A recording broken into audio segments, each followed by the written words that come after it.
Hello friends, मेरा नाम है दीपक और मैं आपका फिर से स्वागत करता हूं अपने यूट्यूब चैनल पे लेट्स लर्न टुगेदर। इस चैनल पे हमने दो नई सीरीज स्टार्ट की है। पहली सीरीज पॉलिटी के question from UPSC pre 2011 to 2020 और दूसरा यूपीएससी प्री के सीसेट का मैथ्स और रीजनिंग के फ्रॉम 2011 टू 2020। हमने दोनों ही सीरीज में एक एक वीडियो पहले ही अपलोड कर चुके हैं और अब से रोज के एक वीडियो अपलोड होगा जहां पर डे का 10 क्वेश्चन आइदर इन पॉलिटी और इन सीसेट दोनों में पर डे का 10 क्वेश्चन होंगे। आज हम करेंगे सीसेट का पार्ट 2 का video. Let's start with the today's first question. Question number 17 हमने लास्ट पार्ट में क्वेश्चन नंबर 16 तक कर लिया था। ये हम क्वेश्चन नंबर 17 से स्टार्ट कर रहे हैं। Question number 70 basically DS type का क्वेश्चन है, डाटा सफिशिएंसी का, जहां हमें सॉल्व नहीं करना है, बस दिए हुए दो स्टेटमेंट की हेल्प से हमें चेक करना है कि क्या हम इस थर्ड क्वेश्चन को सॉल्व कर पा रहे हैं या नहीं। तो स्टेटमेंट फर्स्ट पढ़ते हैं। There are not more than 2 figures in any page of a 51 page book, यानी कि आपके पास एक बुक है जिसमें 51 पेजेस हैं, राइट। तो हर एक पन्ने में मैक्सिमम टू मैक्सिमम कितने हो सकते हैं? आपके पास 2 फिगर्स हो सकते हैं। अब बात करते हैं सेकंड स्टेटमेंट की। It's for the max the first statement which says, second statement कहता है कि एटलीस्ट एक फिगर तो होगा ही होगा। तो हमारा सेकंड स्टेटमेंट क्या कहता है? ये कहता है कि कम से कम एक तो होगा, एक से ज्यादा हो सकते हैं। तो उसने क्वेश्चन पूछा है कि देयर आर मोर, क्वेश्चन है कि are there more than 100 figures in that book, क्या इस किताब में 100 से ज्यादा फिगर्स हैं? तो लेट्स चेक। अगर सारे के सारे ये वाले हैं, मींस जिसमें सब सारे के सारे 2 हों, तो ये कितने हो जाएंगे? 102 फिगर। और मान लो कि सारे के सारे ये हैं, तो इसमें कितने फिगर हो जाएंगे? 51 फिगर्स। और मान लो मिक्सिंग है तो it can be between 51 to 100। So हम इन दोनों ही स्टेटमेंट की हेल्प से, ना ही इस स्टेटमेंट ना ही इस स्टेटमेंट, मीन्स ना ही इसकी हेल्प से बता सकते हैं कि इसमें 100 से ज्यादा फिगर्स हैं, ना ही इसकी हेल्प से बता सकते हैं कि इसमें 100 से ज्यादा फिगर्स हैं। तो हमारा आंसर ऑप्शंस पे देखते हैं। Both statement 1 and 2 are sufficient to answer. अगर ये दोनों के दोनों इसको आंसर करने के लिए सफिशिएंट होते तो हमारा आंसर होता 1। Second is S1 is alone sufficient. क्या S1 अलोन है सफिशिएंट के लिए? नहीं। तो ये भी हमारा आंसर नहीं, ये भी हमारा आंसर नहीं। Both S1 and S2 together are not sufficient to answer. अगर इन दोनों की हेल्प से हम फाइनल आंसर तक नहीं पहुंच पा रहे, इसका मतलब ये हमारा ऑप्शन सही है, means C is the right answer. D देखते हैं। S2 alone is sufficient to answer. हमें पता है सिर्फ S2 की हेल्प से हम इसको आंसर नहीं कर सकते, क्योंकि यहाँ नॉट, ये थोड़ी बोला है कि एग्जैक्ट 1 फिगर है, इसने कहा है एटलीस्ट 1 फिगर है। Okay, let's move on to the next question. Question number 18। Question number 18 क्या कहता है कि हमारे पास एक स्कूल है जिसमें कुछ लड़के हैं, कुछ लड़कियां हैं। उनके एवरेज मार्क्स इंग्लिश और हिंदी के दिए हुए हैं। इंग्लिश में लड़कियों के एवरेज मार्क्स हैं 9, लड़कों के एवरेज मार्क्स हैं 8। तो उनका ओवरऑल एवरेज जो आया मार्क्स का विच इज 8.8। वहीं अब अगर हम उनके हिंदी के मार्क्स देखें तो लड़कियों के एवरेज मार्क्स है 8, लड़कों के एवरेज मार्क्स है 8। तो उनके एवरेज मार्क्स हमें पता करने हैं। तो लेट्स चेक कैसे करते हैं। तो मैं इसमें मिक्सचर एंड एलिगेशन लगाता हूं। जैसे मान लो हम सिर्फ इंग्लिश के मार्क्स चेक कर रहे हैं, 9 गर्ल्स एंड 8 बॉयज, और इनका कंबाइन कितना हुआ? 8.8। तो इससे हमें रेशियो पता चल जाएगा कि कितने लड़के और कितने लड़कियां हैं। 9 minus 8.8 which is 0.2, 8.8 minus 8 which is 0.8। इससे हमें पता चल गया 4:1 के इसमें लड़के और लड़कियां हैं, राइट। 4:1। तो अब ये तो हमें इतना पता चल गया, लेकिन कितने हैं ये हमें नहीं पता चला। सो आगे बढ़ते हैं, इसमें हम पार्ट 2 को देखते हैं। ये है हमारा 8, ये है हमारा 7 और हमें यहाँ चाहिए 4:1 का पार्ट। तो किस तरह से हो सकता है? हमें यहाँ एक ऐसा नंबर चाहिए जो इसको मीन्स अगर इससे माइनस करें तो ये उसका रेशो की बात कर रहे हैं यहाँ पर, उसका रेशो 1 के आसपास आए और इसको इससे माइनस करें तो इसका रेशो 4 के। तो इनमें से पुट करके देखते हैं। अगर हम 7.8 पुट करते हैं, 7.8 पुट किया तो ये आ जाएगा 0.2 और ये आ जाएगा 0.8। जो पहले ही हमारा ऑप्शन है उसने इसको सेटिस्फाई कर दिया, तो हमारा आंसर हो जाता है 7.8। अभी हम एक नेक्स्ट क्वेश्चन को देखते हैं। ये question basically blood relation based है। इसमें बोला है अ फैमिली हैज 2 जनरेशन, यानी कि इसके पास मैक्सिमम कितने जनरेशन होने चाहिए? 2। और कितने मेंबर्स हैं? They are 6 member, P Q R S T and U, जिसमें से 3 मेल्स हैं एंड 3 फीमेल्स, राइट। मेल को हम डिनोट करेंगे, मेल को डिनोट करते हैं प्लस से, फीमेल को डिनोट करेंगे हम माइनस से, ओके। और इसने कहा है कि there are 2 married couple, married couple के लिए हम डिनोट करेंगे denoted by this arrow, means married couple. और सिबलिंग्स के लिए हम डिनोट करेंगे, सिबलिंग्स के लिए हम सिंपल लाइन करेंगे। और जनरेशन गैप के लिए करेंगे, गैप के लिए वी यूज वर्टिकल लाइन। सो हमें क्या क्या दिया हुआ है हम पहले उसको चेक करते हैं। इसमें क्या लिखा है? U is P's daughter. इससे हमें क्या पता चल गया? यू जो है एक फीमेल है, ठीक है। And Q is R's mother in law, यानी कि क्यू भी एक फीमेल है। हमारे पास 2 फीमेल्स आ चुकी हैं। दूसरा क्या कहा है?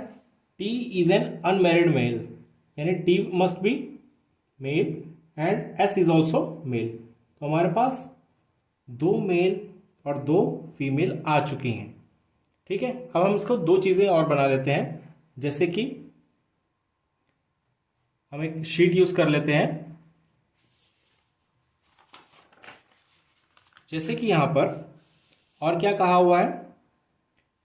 U is P's daughter, P की डॉटर है U, right. And Q is R's mother in law, Q is R's mother in law, यानी कि जो क्यू का बच्चा होगा, जो भी होगा, उसका जो शादी होगी वो आर से होगी। अभी हमें आर के बारे में नहीं पता कि वो मेल है या फीमेल, इसलिए हमने उसके ऊपर कुछ नहीं डाला है, ना ही हमें पी का पता है।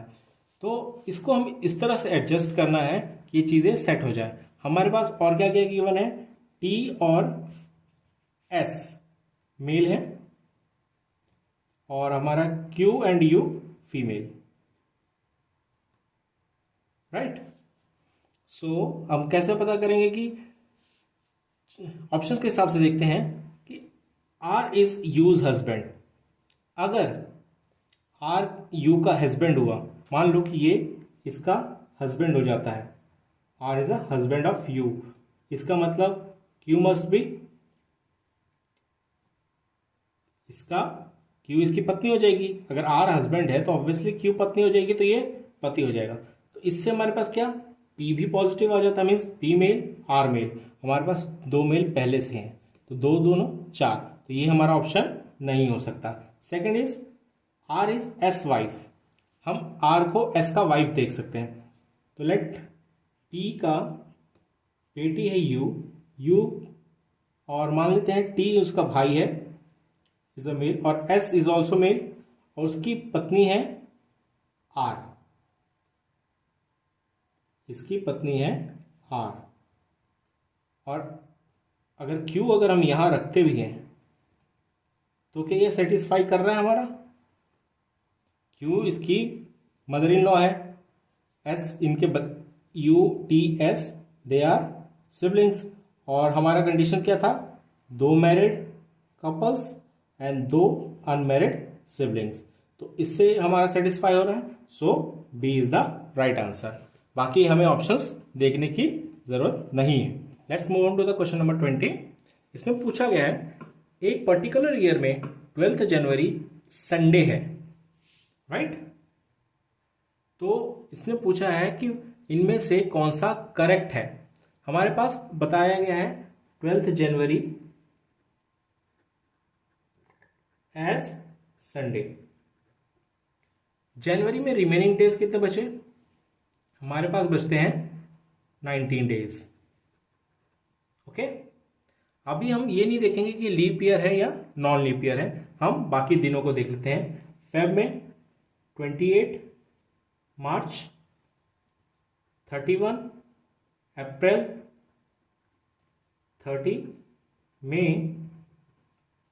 31, जून 30 एंड जुलाई हमें या तो 12 या 15, यही हमें चेक करना है। लेकिन आप इस तरह से करेंगे तो काफ़ी लंबा हो जाएगा। जब हम किसी भी ईयर की या मंथ वाइज कोडिंग करते हैं तो सबसे पहले हम उसके 7 वाले मल्टीपल्स हटा देते हैं। जैसे मान लीजिए यहाँ 19 डेज है, 7 के मल्टीपल हटा दिए यानी 14 हटा दिया, तो रिमेनिंग इज 5। यहाँ 7 का मल्टीपल हटाते ही हमारे पास रिमेनिंग बचता है 0, यहाँ बचता है 3, यहाँ बचता है 2, यहाँ 3, यहाँ 2। तो except this part 15th July part, हमारे पास कितने दिन हो जाते हैं, 5, 3, 8 and 5 13 and 2 15। Yes, we have 15 days। 15 days means +1, यानी कि हमारा जो फर्स्ट 30th जून होगा वो होगा हमारा क्या, मंडे, क्योंकि +1 की बात चल रही है। लेकिन अगर ये लीप ईयर होता तो हमारे पास ये हो जाता +2। तो आगे बढ़ते हैं, यहाँ हमें कितने हो गया, 12 की अगर बात करें तो +5, राइट, और 15 की बात करें तो +1। क्या +1 से इसमें कोई फर्क पड़ेगा, क्या संडे वापस आएगा? 15 जुलाई से संडे लाने के लिए एटलीस्ट हमें 7 चाहिए, यहाँ तो 1 है, और अगर सिर्फ 1 आएगा तो क्या फॉलो करेगा? नहीं। तो 15 जुलाई वाले ऑप्शन हमारे कैंसल आउट हो गए। अब चेक करते हैं कि ये 1 है, ये 1, जस्ट 2 से तो हमारा काम चलेगा नहीं, सॉरी, ये 5 है और ये 1, दैट इज 6। अगर ये नॉन लीप ईयर होता, it's about non leap year, अगर ये नॉन लीप ईयर है तो हमारे पास 6, जो कि हमें संडे नहीं देगा, हमें देगा सैटरडे।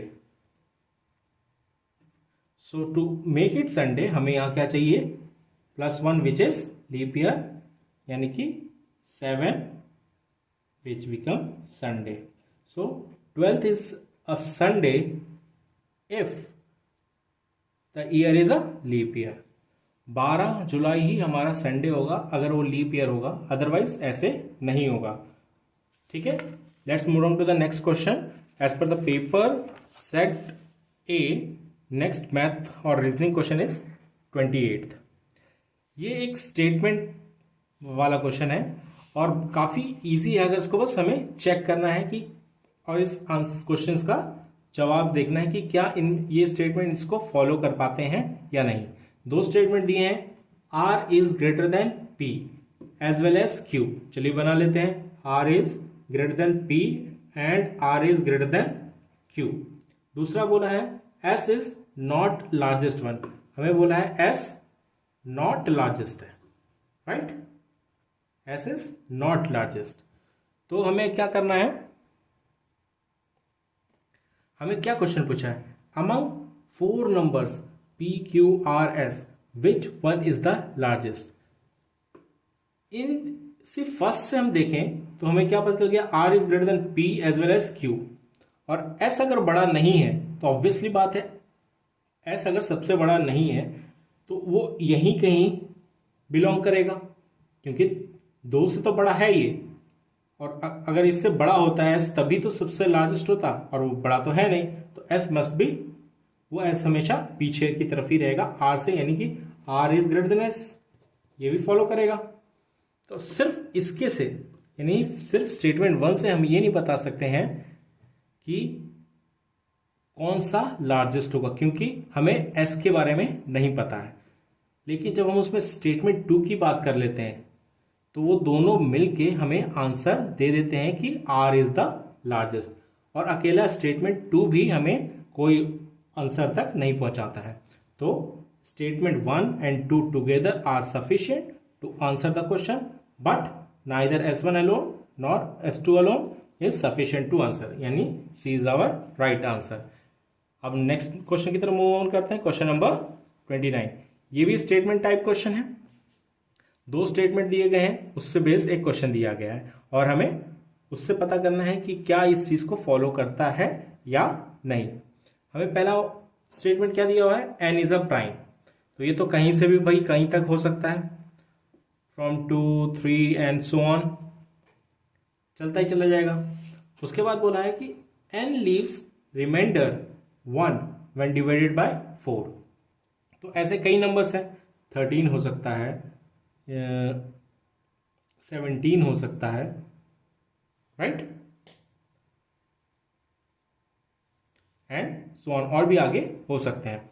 लेकिन इसने कहा है कि n is a unique natural number, it should be a unique natural number, और कहाँ से कहाँ तक होना चाहिए, 10 से 20 तक। तो 10 से 20 तक में नेचुरल नंबर्स कौन, सॉरी 10 से 20 तक में प्राइम नंबर्स कौन कौन से होंगे।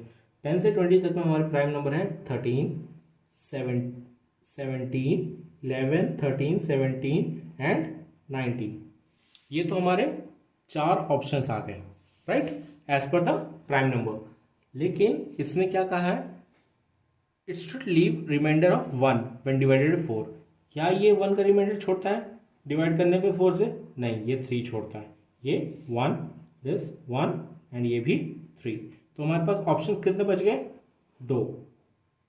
ये दोनों प्राइम नंबर भी हैं और दोनों ही 1 एज अ रिमाइंडर छोड़ते हैं। तो क्या ये यूनिक हुआ, नहीं, ये दोनों के दोनों ही स्टेटमेंट हमारे इनसफिशिएंट हुए इस क्वेश्चन के आंसर करने के लिए। तो हमारा क्या हो जाएगा, statement 1 and 2 together are not sufficient to answer the question.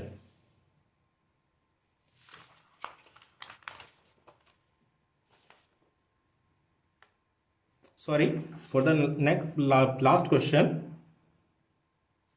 हमारा हो गया था। Next move on to the 30th question. 2 statement S1 and S2 same type of question. इसने कहा है कि 2 स्टेटमेंट दिए हैं, उससे रिलेटेड एक क्वेश्चन पूछा हुआ है, हमें उस क्या ये दोनों स्टेटमेंट उसका आंसर दे पाएंगे या नहीं। पहला क्या है, देयर प्रोडक्ट इज 21, तो हमारे पास कौन कौन से ऑप्शन हो सकते हैं 21 के लिए, 1 into 21 एंड 3 into 7, ये 2 ऑप्शन हो सकते हैं, या और कोई ऑप्शन है, नहीं। अभी अगर हम सिर्फ नेचुरल नंबर की बात करें तो हमारे पास और कोई ऑप्शन नहीं है। सम इज 10, तो ये तो कुछ भी हो सकता है। अगर हम सिंगल स्टेटमेंट की बात करें तो क्या वो 2 नंबर्स को डिफाइन कर पा रहे हैं अकेले अकेले, तो S1 अलोन हमारे पास 2 ऑप्शन देता है, जिसकी वजह से S1 is wrong. S2 alone हमारे पास मल्टीपल ऑप्शन देता है, इसलिए S2 इज ऑल्सो रॉन्ग। लेकिन अगर हम दोनों को मिला दें कि हमें 21 भी मल्टीपल चाहिए और दूसरा कि उनका सम 10 होना चाहिए, तो इन दोनों में से चेक करें कि किसी का सम 10 है, तो हाँ इसका सम 10 है, 3 and 7, 3 plus 7 is equals to 10। That means अगर दोनों के दोनों स्टेटमेंट साथ में हो तो ये हमें फाइनल आंसर प्रोवाइड कर सकते हैं कि वो 2 नंबर 3 और 7 ही होंगे। So answer is C, 3 and 7। Statement 1 and 2 are sufficient to answer the question. Okay, let's move on to next question. ये हमारा डायरेक्शन बेस्ड क्वेश्चन है। इसको मैं आपको 2 तरीकों से बनाना सिखाऊंगा। पहला एक सिंपल तरीका, नॉर्मल तरीका जो हम लोग का है। सबसे पहले a man walks down the back side of his, अपने घर के पीछे से वो स्ट्रेट गया है 25 मीटर, उसके बाद देन टर्न्स टू राइट, दाहिने मुड़ा है और वहां से 50 मीटर चला है। उसके बाद फिर से वो बाएं मुड़ा है और बाएं मुड़ने के बाद वो कितना चला है, 25 मीटर। तो और अगर उसका घर ईस्ट यानी पूर्व की तरफ फेस करता है तो हमें बताना है वो स्टार्टिंग से अभी किस डायरेक्शन में है, in which direction from his starting point. तो हम पहले इसका घर बना लेते हैं भाई। ये भाई का घर है और ये इधर को फेस कर रहा है। ये कितना जाएगा, 25 मीटर इसको स्ट्रेट जाना है। ये भाई ने मूव कर लिया 25 मीटर। यहां से उसको राइट जाना है 50 मीटर। ये 25, ये 50 और उसके बाद इसने again take a left turn और 25 गया। ये पहुंच गया यहाँ। इस पोजीशन से ये पोजीशन किस डायरेक्शन में है, तो let's check. East, north, west and south, and ये वाली डायरेक्शन हमारी कौन सी है, विच इज नॉर्थ वेस्ट। तो आंसर इज नॉर्थ वेस्ट। अब आपको इसी को एक दूसरे तरीके से बनाना सिखाता हूं जिसमें आपको ये बनाने की जरूरत नहीं पड़ेगी। हमारे नॉर्थ के राइट में कौन सा है, ईस्ट, ईस्ट के राइट में कौन सा है, साउथ, साउथ के राइट में कौन सा है, वेस्ट, और वेस्ट के राइट में कौन सा है, नॉर्थ। राइट, ये हमारा एक बेसिक रोटेशन हो गया राइट की तरफ। हमें क्या बोला है, ईस्ट की तरफ अगर ये फेस कर रहा है तो इसकी जो पहली मूवमेंट होगी वो किस डायरेक्शन में होगी, दैट इज इन वेस्ट। तो वेस्ट में हमारी डायरेक्शन है तो उसको लिख दिया हमने 25 मीटर। उसके बाद ये मुड़ के कहाँ मुड़ा, राइट मुड़ा। राइट में मतलब इधर जाएगा, यानी कि यहाँ कितना आना चाहिए, 50 मीटर गिवन है। उसके बाद ये वापस लेफ्ट मुड़ा, यानी कि वापस पीछे, यहाँ आएगा 25 मीटर। तो हमें इससे सिंपल डायरेक्शन पूछा है, तो इन दोनों के पास ही हमारे पास वैल्यूज आ रही हैं। इन दोनों के पास, अगर इन दोनों के अलावा भी किसी के पास वैल्यू होती तो हमें चेक करना पड़ता, लेकिन यहाँ तो हमें डायरेक्टली इन दोनों के पास ही वैल्यू आ रही है। तो हमारा आंसर आ जाएगा सीधा north west, which is this. So let's move on to the next question, question number 32। ये भी एक स्टेटमेंट बेस्ड क्वेश्चन है and statement and conclusion based question है। ठीक है, हमें ये स्टेटमेंट चेक करनी। इस टाइप के क्वेश्चन को ना बहुत आराम से करिए, कोई दिक्कत नहीं, इजी है, बस थोड़ा सा हल्का सा लॉजिक लगाना पड़ता है। Statements are given, all numbers are divisible by 2। Okay, means ये हमारे इवन नंबर्स होंगे, इवन्स होंगे पहले के हिसाब से। All numbers are divisible by 3, तो ये से 3 के भी 3 के मल्टीपल होंगे। राइट, हमें कंक्लूजन दिया है पहला, all numbers are divisible by 6, और दूसरा कंक्लूजन क्या है, all numbers are divisible by 4। Let's suppose कि हम चेक करते हैं इनमें कि क्या सारे नंबर डिविजिबल बाय 4 होंगे इन दोनों कॉम्बिनेशन में। 3 के मल्टीपल तो 12, 3 के मल्टीपल में 12, 24, these can be divisible by 4 but not all number. Even in the case of 2, 4, 8, 12 can be divisible. 4, 8, 12 वो डिवाइड हो जाएंगे, लेकिन 6, 10 ये सारे तो डिवाइड होंगे नहीं, तो ये ऑप्शन तो हमारा रॉन्ग हो जाएगा। ठीक है, अब बात करते हैं दूसरे की, क्या ये डिविजिबल बाय 6 होगा। अगर कोई भी नंबर डिविजिबल बाय 6 है तो क्या वो इन दोनों से डिवाइड करेगा। जी हाँ, 6 का है तो वो 2 से भी डिवाइड करेगा और 3 से भी डिविजिबल होगा, क्योंकि ये दोनों का एलसीएम ही हमारे पास 6 आता है। तो जो भी नंबर 6 से डिविजिबल होगा वो ऑब्वियसली 2 और 3 से भी होगा। तो हमारा कौन सा स्टेटमेंट, हमारा कौन सा कंक्लूजन सही है, that is conclusion 1। Let's move on to the next question, question number 33। Right, there are 2 statements और उसके 2 कंक्लूजन दिए हुए हैं। ये बेसिकली हमारा टाइप है सिलॉग्स का, सिलॉजिज्म का। बहुत बेसिक क्वेश्चन दिया हुआ है। इसमें पहला स्टेटमेंट क्या है, ऑल कैट्स आर डॉग्स, यानी सारे के सारे कैट्स क्या हैं, डॉग्स हैं। राइट, और उसके बाद क्या बोला है, ऑल कैट्स आर ब्लैक, यानी कि जो कैट्स हैं सारे वो क्या होंगे, ब्लैक भी हैं। तो अगर हम इन दोनों को कंबाइन करें तो ये हमारे कई ऑप्शंस में बन सकता है। अगर हम पहला ऑप्शन देखें तो कैट अंदर रहेगा, उसके बाद डॉग रहेगा, उसके बाद हम ब्लैक रख सकते हैं। सेकंड ऑप्शन देख सकते हैं, कैट अंदर, ब्लैक उसके बाहर डॉग रख सकते हैं। अगर हम थर्ड ऑप्शन की बात करें तो कैट को हम यहाँ रखें, इस साइड से एक डॉग रख देते हैं और इस साइड से ब्लैक। ये 3 ऑप्शन हमारे बनते हैं मैक्सिमम टू मैक्सिमम इस स्टेटमेंट्स के। चलिए हम कंक्लूजन्स पे आते हैं। ऑल डॉग्स आर ब्लैक, अगर ये स्टेटमेंट सही होना है तो इसको तीनों के तीनों ऑप्शन में सही होना चाहिए। क्या ऑल डॉग्स ब्लैक है? हाँ, यहाँ तो है लेकिन यहाँ नहीं है, यहाँ नहीं है। So conclusion 1 is wrong. Second, some dogs are not black, यहाँ तो कुछ डॉग्स ब्लैक हैं, यहाँ भी है, यहाँ भी है। बाकी नॉट का तो कहीं कंडीशन दिया ही नहीं है, तो जब नॉट कहीं है ही नहीं, हमारे यहाँ पर कहीं भी नॉट का यूज हुआ ही नहीं, नेगेशन आया ही नहीं, तो ये केस तो ऑब्वियसली रॉन्ग हो जाएगा। तो which statement follows? None, neither conclusion 1 nor conclusion 2। आज का हमारा लास्ट क्वेश्चन नंबर 34। इसके बाद के नेक्स्ट पार्ट में करेंगे हम। ये एक सीक्वेंस दिया हुआ है हमें नंबर का 51473985726315863852243496। हमें क्या पता करना है? हाउ मेनी ऑड नंबर्स, यानी ऐसे कितने ऑड नंबर हैं जो कि followed by an odd number, यानी odd number followed by odd number. Let's check. 5 is an odd number, 1 is an odd number, दोनों एक दूसरे को, ये 5 को फॉलो कर रहा है 1, ये हमारा 1 हो गया। 7 is an odd number, 3 is an odd number जो कि second, 3 is an odd number, 9 is an odd number which is third. Then 8 5 नहीं, 5 and 7 yes, 3 and 1 yes, 1 and 5 yes, 8 6 3 नहीं, 5 2 नहीं, 4 3 नहीं, यहाँ कोई नहीं। तुम्हारे पास कितने नंबर हो गए? 1 2 3 4 5 6। सो आंसर इज 6। सो इस तरह आज का सेशन यहीं खत्म करते हैं। आप सबसे रिक्वेस्ट है, अगर आपको वीडियो पसंद आए तो उसे लाइक करें और अपने दोस्तों में ज़रूर शेयर करें, और नई वीडियोस की नोटिफिकेशन पाने के लिए चैनल को सब्सक्राइब करें और बेल आइकन दबाना ना भूलें। Thank you.